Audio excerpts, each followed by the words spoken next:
বজ্রপাতে সারা দেশে অন্তত ১১ জনের মৃত্যু হয়েছে।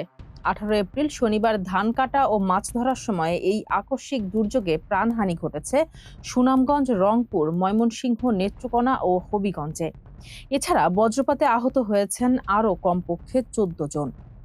সবচেয়ে ভয়াবহ পরিস্থিতি দেখা দিয়েছে সুনামগঞ্জের হাওর অঞ্চলে। সেখানে ধান কাটার সময় বজ্রপাতে ৫ কৃষকের মৃত্যু হয়েছে। স্থানীয় প্রশাসন জানিয়েছে, জামালগঞ্জ, ধর্মপাশা ও তাহিরপুর উপজেলার বিভিন্ন হাওরে এই প্রাণহানির ঘটনা ঘটে। মৃতরা হলেন নুরুজ্জামান, হাবিবুর রহমান, রহমতুল্লাহ ও আবুল কালাম সহ ৫ জন। সুনামগঞ্জ কৃষি সম্প্রসারণ অধিদপ্তর জানায়, ধান কাটায় ভরা মৌসুমে দুর্যোগপূর্ণ আবহাওয়া ও বজ্রপাতের ভয়ে শ্রমিকরা জমিতে নামতে সাহস পাচ্ছেন না।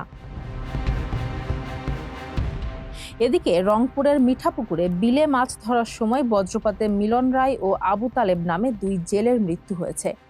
এই ঘটনায় আহত হয়েছেন আরও ১০ জন।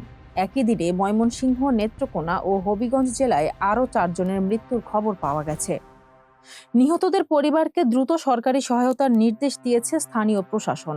হাওর অঞ্চলের ধান কাটা শ্রমিক ও মৎস্যজীবীদের দুর্যোগপূর্ণ আবহাওয়ায় বিশেষ সতর্ক থাকতে পরামর্শ দিয়েছে আবহাওয়া অফিস ও কৃষি বিভাগ। ফারজানা হাসিন, মানবকণ্ঠ।